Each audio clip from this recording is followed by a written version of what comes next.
عرب کے جنوبی علاقے، احقاف کی سرزمین، ریت کے ٹیلے، مگر ان کے درمیان آباد ایک عظیم تہذیب، قوم عاد، اونچے قد، مضبوط جسم اور بے مثال طاقت۔ وہ کہتے تھے ہم سے زیادہ طاقتور کون ہے؟ ان کے شہر وسیع تھے، ستونوں والے محلات، پتھر اور لکڑی سے بنے مضبوط قلعے۔ وہ زمین کو مسخر کرنا جانتے تھے، لیکن ان کے دل سخت ہو چکے تھے۔ قوم عاد حضرت نوح علیہ السلام کے بعد کی نسل تھی۔ وقت گزرا، لوگ اللہ کو بھولنے لگے، بت تراشے گئے، باطل معبود بنائے گئے، قوت عبادت بن گئی اور غرور ایمان کی جگہ لے گیا۔ وہ کہتے تھے یہی ہمارے خدا ہیں، یہی ہمیں بچائیں گے، اور اسی لمحے آزمائش قریب آ رہی تھی۔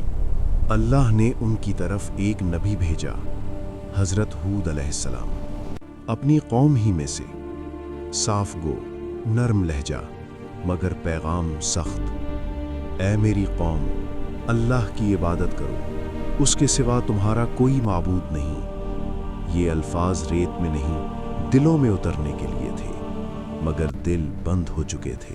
قوم نے ہود علیہ السلام کا مذاق اڑایا، کہا کیا تم ہمیں ہمارے معبودوں سے روکنا چاہتے ہو؟ کیا ہم تمہاری بات مان لیں اور اپنی عظمت بھول جائیں؟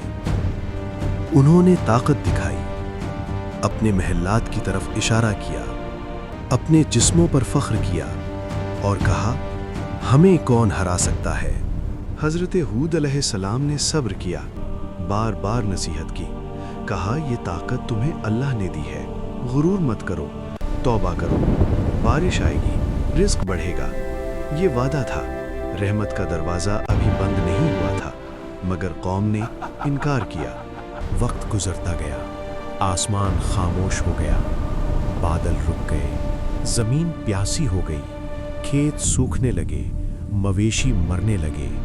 یہ پہلی تنبیہ تھی، مگر قوم نے اسے اتفاق کہا۔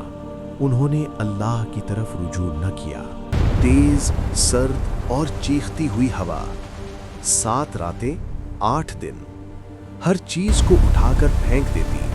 انسان جیسے کھجور کے کھوکھلے تنے، محلات گرتے گئے، طاقت بکھرتی گئی۔ جو خود کو ناقابل شکست سمجھتے تھے وہ بے بس ہو گئے۔